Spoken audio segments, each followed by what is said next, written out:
All right. Good afternoon, everyone. Hi, Maishi. Welcome aboard. Rabbi. Today, I'd like to dedicate the class, as per the request of Rabbi Elia Silfen. Today's class is dedicated to Dina Bas Devora. I believe that was the name. Dina Bas Devora. And this is our Pardes class, in which we talk about the Torah, the Parsha of the week, from the different angles of Torah. And today we really will hopefully have the opportunity to kind of bring in all four different lenses of Torah. Pardes, again, is Pshat, Remez, Rush, Sod. Pshat means a simple meaning. Remez are the hints. Rush is what we can derive. Sod are the secrets. And today's discussion on a few verses in the middle of this week's Torah portion really does bring together all the different beautiful facets of Torah. And so let's dive right in. So the Torah portion of Chukas, and understandably, as is typically the case, the focus often is on the first section of the Torah portion. That's where people focus most, especially Chukas begins with the Para Aduma, which is the red heifer. I once remember reading in a book, a rabbi, I think it was something like called Tales Out of Shul or something, and he wrote about that he was giving a sermon one Shabbos, and it happened to be a bar mitzvah, so there was a lot of guests there, and he gave a sermon, and it was the Torah portion of Chukas, which read about the Paraduma, and he gave this elaborate sermon, and he saw there was one lady there in the audience who seemed to be particularly enjoying his sermon. And after services were over, she came over to him. She said, "Rabbi, that was a fantastic sermon." She says, "The one thing I never heard of, I never knew, what is the service of the red pepper?" So this week we talk about the red pepper or red heifer, and it's just fascinating. The Torah calls it the chok, the statute of all of Torah. I'm just going to shut this window for some added silence.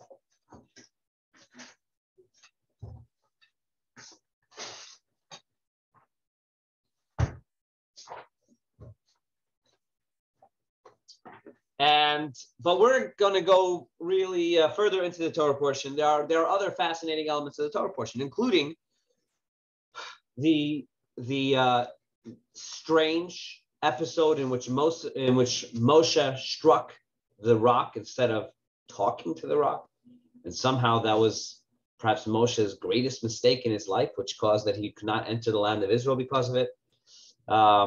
So we have a lot of interesting sections to the Torah portion. But one of the other elements of this week's Torah portion is that it describes the passing of two of the great leaders of the Jewish people at that time, and two of the greatest Jewish leaders ever in history.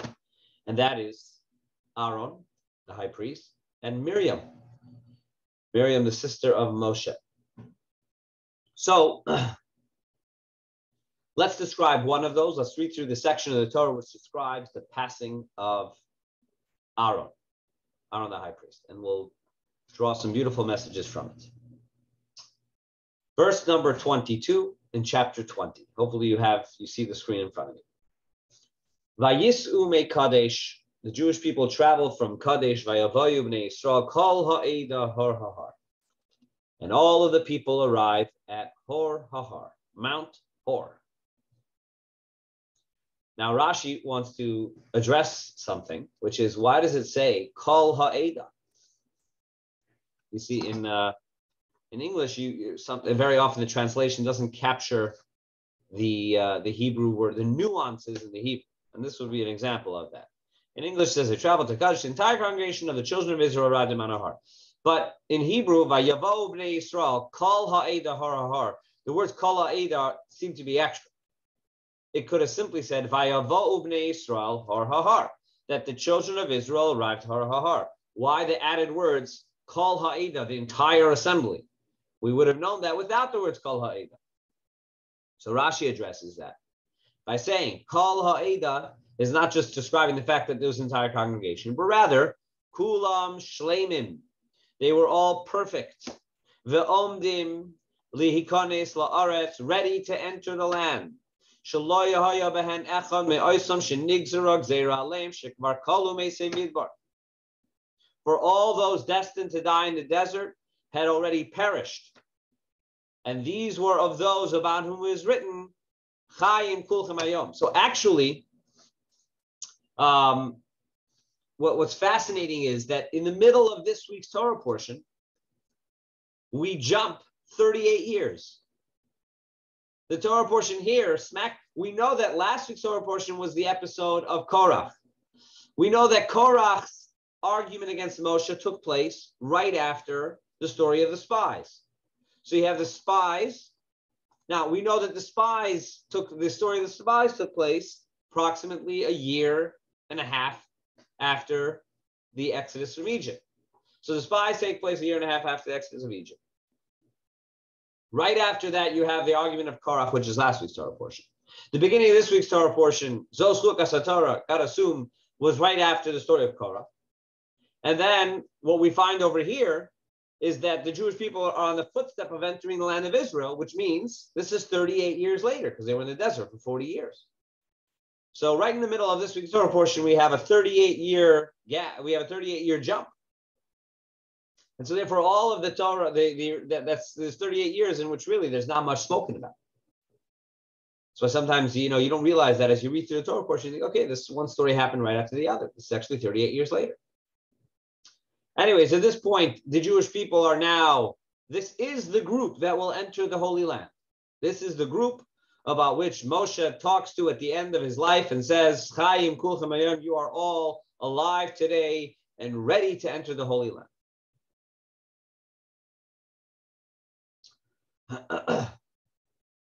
Hor HaHar, says Rashi.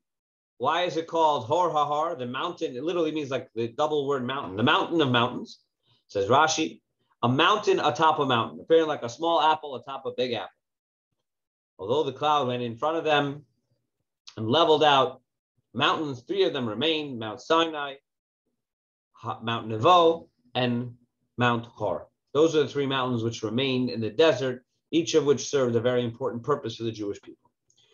So Jewish people arrive at Hor HaHar, and here you have the Jewish people ready to enter the land. But before they enter the land, God says the following. Vayomer Hashem Moshe, verse 23. And God says to Moshe, saying,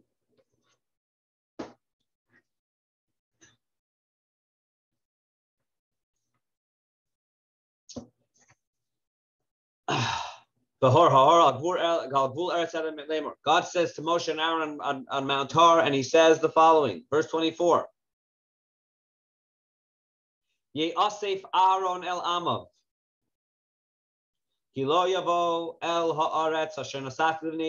Aaron should be gathered to his people, for he shall not enter the land which I have given the Jewish people. Because you defied my words at the waters of dispute, which is referenced earlier, the story, the waters, the stone. So God says Aaron will be gathered among his people. Just, it's important to take note that the Torah uses the word gathering of Aaron to his people, which is just another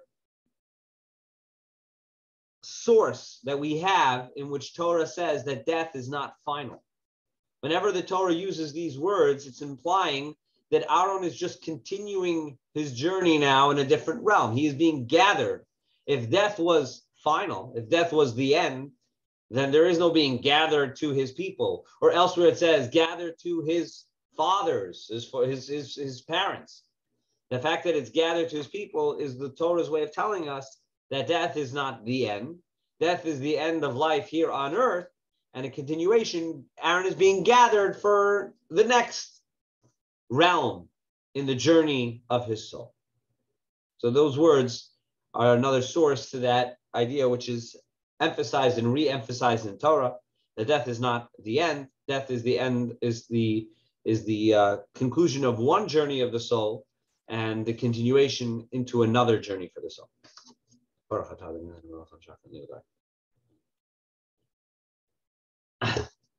And therefore, verse 25 continues. Take Aaron and his son Elazar, V'ha'al osam Hor HaHar, and ascend Mount Hor. Says Rashi, what is the meaning of kaches Aaron? What does it mean to take him? It says, take him b'divrei nechumim. Take him with words of comfort. And Marlo, tell him, Ashrecha, praised are you, Shetire Kisrecha Nasun Lebincha, praised are you, that you will see your crown handed off to your son. Masha'ein Anizak Alakas. Moshe should tell Aaron, my children are not going to replace me. I don't merit to have my children succeed me in my leadership role. You, however, are meriting that your son will continue in your path as Kohen Gadol, in your leadership role as Kohen Gadol. That's words of comfort as you take Aaron. You know, as a rabbi, sometimes there's parts of what we do which is not I wouldn't say pleasant or not comfortable, which is the end of life. To be able to provide the words and the comfort necessary for end of life. And over here you see God is guiding Moshe. It's almost as if God says, let me help you, let me guide you in how to give the end of life words of comfort to your brother. And the greatest words of comfort that one can be told is that your children will continue after you, and they will be a continuation of you. And in those moments when I am there at the sort of the end of life, I am a Kohen, so I'm usually not there at the very end of life, but sometime before, if I can somehow bring comfort by virtue of the children of the family, that's what I try to do. It's not the only words of comfort, but it's certainly a certain beautiful words of comfort when one can give them. And the Torah is here directing us that we should try to give words of comfort. Just a moment. Now, verse number 26. The Hashet Aharon es begadav. Remove the garments of Aaron. Remove his garments. V'hilbashtam es Elazar beno, and put them onto his son Elazar. The Aharon ye'aseh. Aaron again shall be gathered. Again, the same word, shall be gathered, umei shaman, and he will die there. Again, the words ye'aseh is again just a reminder that Aaron is being gathered. It's not the end of his existence. He's being gathered to the next world. Fine. Rashi over here tells us something very fascinating. Rashi over here quotes a medrash. As I mentioned, that today's section includes Sod. What Rashi is telling us here is probably part of the Sod, the secrets of Torah. It says Rashi, as begad of his garments, as big day kuhuna gedola hilbishu. He dressed Aaron firstly in the clothing of the Kohen Gadol, and then he got him dressed up as a Kohen Gadol, and then he went up onto the mountain, and then he removed those clothing to place them, to give them to his son in his presence. He gave his son those clothing in his presence. Amar lo, he then told him, Hikanes lima'ara, enter the cave, and he entered. Ra'a, Aaron saw over there the following. Ra'a mita mutza'as, a bed that was made. V'ner dalok, and a candle that was lit.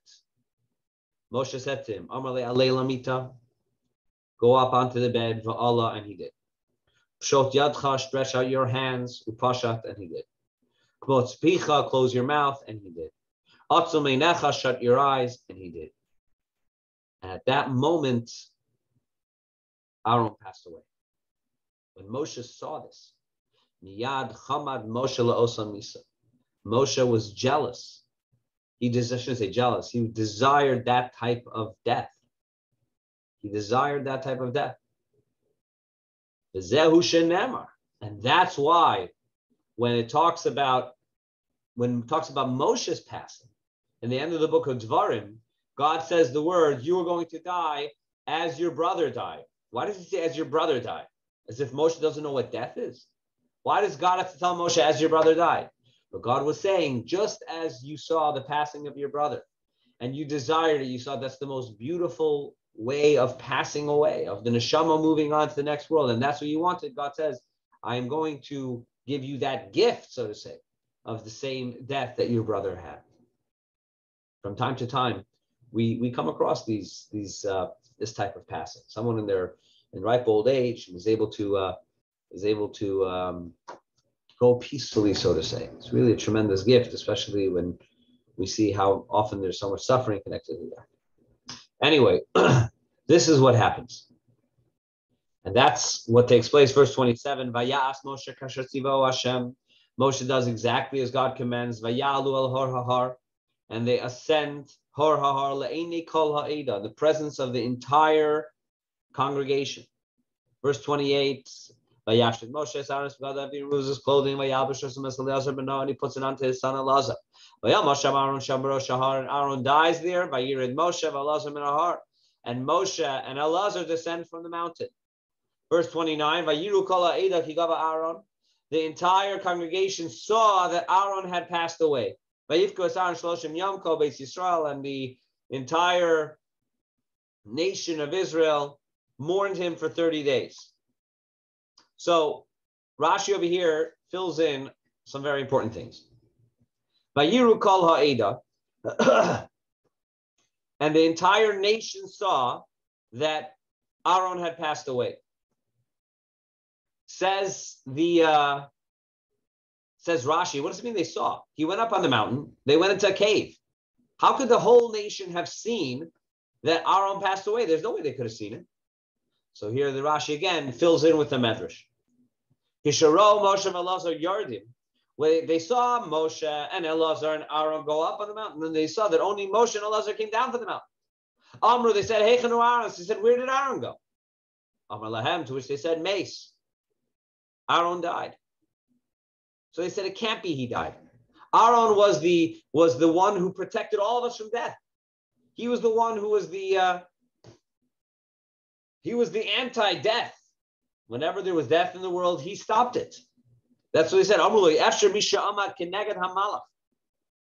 one who stood up against the angel of death in the situation of the plague, and stopped the plague. Aaron stopped the plague, which was killing thousands of people. He was able to stop it.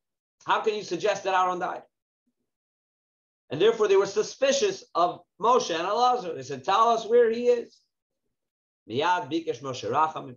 So Moshe Rabbeinu asked for mercy. Veheruhu malachi ashares lahem mutal bamita. That's when the angels of the ministering angels of God showed Aaron to the Jewish people resting peacefully, but having passed away in a bed. Ra'u, and the Jewish people saw this, ve'aminu, and they believed. So an added miracle took place in which the angels, so to say, brought out the bed on which Aaron was laying, and they allowed the Jewish people to see it, and therefore know for certain that Aaron had passed away. And had passed away peacefully, I should say. The next Rashi is very important, and I'll read it from the Gemara. The Rashi says, why is it that we find that when Moshe Rabbeinu died, it says that the men mourned Moshe. And when Aaron died, it says the nation mourned Aaron. With Moshe, the men, it says, mourned Moshe. And with Aaron, it says the nation mourned Aaron. What was the reason for that? So Rashi says, the reason is because Aaron was a peacemaker between everyone. And because of his peacemaking ability, where he resolved conflicts and disagreements between families and friends and communities, for that reason, he was mourned by everyone, because everyone loved him, more so than Moshe. Moshe was revered as the leader, but because Aaron was the peacemaker and the one who cared for, was concerned about all of the people, therefore Aaron was mourned more lovingly than Moshe was. And the Gemara then spells out what Aaron would do, and that's what I want to read now. Well, that will conclude our discussion today. And that is, the Gemara gives several examples of why Aaron was so successful in his peacemaking ability and why he was beloved by everyone. So the first thing the Gemara says, Vayifkus Aaron shloshim yom kol beis Yisrael. Aaron, for 30 days, the entire nation mourned Aaron. Says the Gemara, this is a Gemara, it's not really a Gemara, it's Avos de Rabbi Nassim. Book of Avos de Rabbi Nassim, from the era of the Gemara. Ohev Shalom Ketza. What does it mean that it says Aaron was a lover of peace? So it says, "K'shahaya Aaron mahalach b'derech." When Aaron would walk on the path, I'll turn off the screen share because we don't need it anymore. When Aaron would walk on the path, was walking along the road. So one of his methods in making people better was Pagaba Adam Rasha. He would come across someone who was a Rasha, was a recognized wicked person. V'nasan lo shalom. Aaron HaKohen would stop and give this person a special greeting. Aaron, the high priest, this is the holiest person in the community of a huge nation, paused to say hello and say shalom aleichem to a sinner of the Jewish people. So how did this affect the person? So aside from the person feeling good at the moment, it made the following effect. Lamachar, the next day, if that same person thought about committing another sin, Omar, he would think to himself, Oili, woe is to me. How will I then lift my eyes, the Eres Aaron, next time Aaron's going to see me, he's again going to greet me. And how will I be able to honestly look Aaron in the face, having committed this sin? And the fact that Aaron greeted everyone with respect caused the person to say, I better behave myself, because in a few moments I may meet Aaron. And how will I have the chutzpah of looking Aaron in the eyes, the great Aaron, the high priest, the one who is so divinely connected? How will I look him in the eyes after committing a sin right now? And therefore the person would withhold from sinful behavior. So Aaron would cause this person, and he did this tactic with everyone, and this thereby hold a person back from committing a sin. Furthermore, if two people were in conflict with one another, Aaron would go and sit next to one of them, and he would tell the first guy, he'd say, you don't know what your friend is saying? He would tell this guy, your friend is tearing his clothing and saying, woe to me, or I am ashamed of myself that I have done this to my fellow, to my friend, to my family member.